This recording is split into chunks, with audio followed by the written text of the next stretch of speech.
In the heart of a forgotten village, where the dust clung to weary travelers and hunger whispered through empty huts, lived a man named Juma. Life had never been kind to Juma.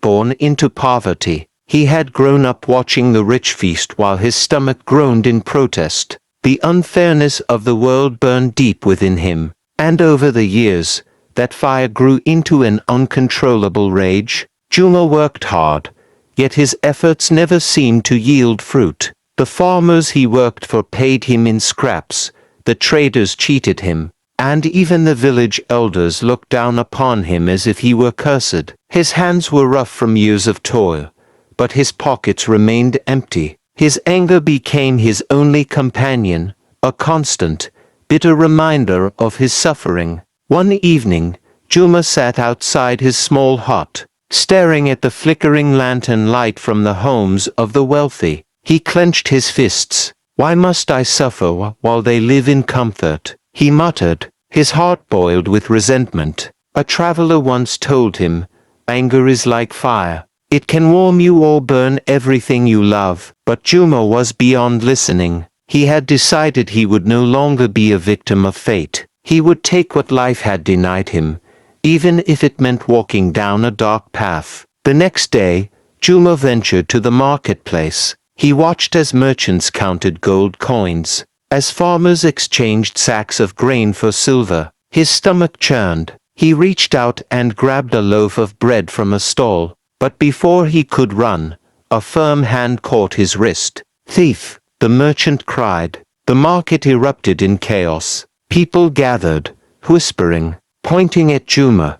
The village chief arrived, his stern eyes boring into Juma's soul. "Is this what you have become?" he asked. Juma looked around. There was no sympathy, only scorn. His rage exploded. "I am not a thief. I am a hungry man in a world that has stolen from me since birth." His voice trembled with fury. The chief sighed. "Take him to the elders," he commanded. Juma sat in the village court, his heart pounding. The elders murmured among themselves. The punishment for stealing was severe, but one elder, Ezekielo, raised a hand. "Wait," he said. "Juma is not evil, he is desperate." The villagers gasped. Ezekielo turned to Juma. "Tell us, why is your heart filled with such anger?" Juma took a deep breath. "Because I work like a slave, yet I remain poor. Because I watch my mother sleep hungry while the rich feast.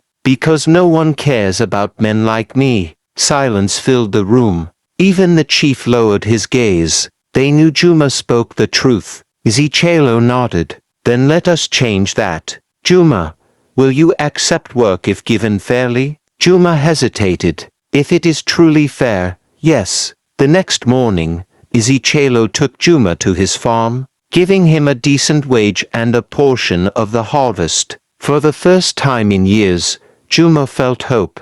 Days turned into weeks, and Juma's anger softened. He no longer clenched his fists at night. His mother smiled more. His stomach no longer groaned in hunger. But life was not done testing him. One evening, as Juma walked home, he saw a man in fine robes drop a leather pouch. Juma picked it up, and felt its weight gold coins. His hands trembled. A voice in his head whispered, "This is your chance, take it." Another voice, softer but firm, said, "You are no longer that man." Juma took a deep breath and ran after the man. "Sir, you dropped this." The rich man turned, surprised. "You are an honest man," he said. "Come to my house tomorrow. I have work for you." That night, Juma lay in bed, staring at the ceiling. He had faced his greatest test not against poverty, but against himself, and he had won.